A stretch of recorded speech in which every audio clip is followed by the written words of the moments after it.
بسم اللہ الرحمن الرحیم۔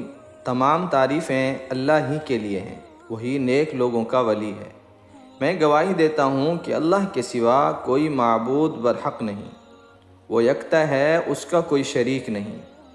اور میں یہ بھی گواہی دیتا ہوں کہ ہمارے پیارے نبی حضرت محمد صلی اللہ علیہ وسلم اللہ کے بندے اور اس کے رسول ہیں۔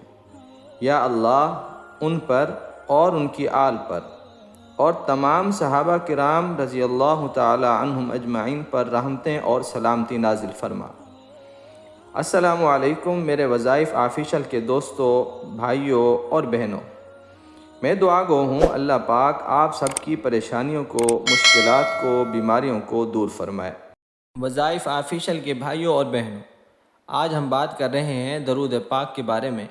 آپ نے سنا ہوگا کہ جب ہم درود پاک پڑھتے ہیں تو ہمارے لیے عرش کے دروازے دعا کے لیے کھل جاتے ہیں، ہماری دعا جلد اللہ کی طرف پہنچتی ہے۔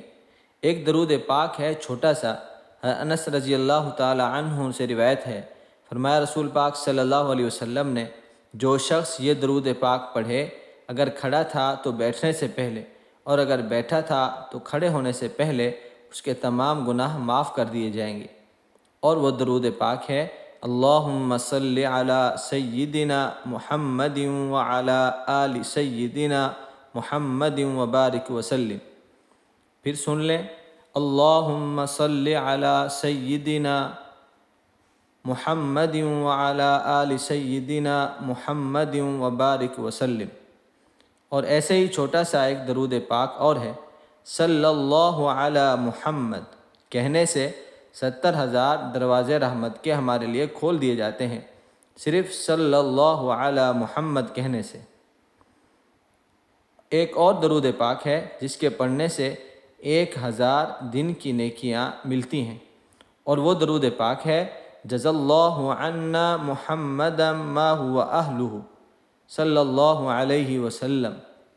حضرت ابن عباس رضی اللہ تعالی عنہ سے روایت ہے کہ رسول اللہ صلی اللہ علیہ وسلم نے فرمایا، اس درود پاک پڑھنے والے کے 70 فرشتے 1000 دن تک نیکیاں لکھتے ہیں، صرف یہ درود پاک پڑھنے سے۔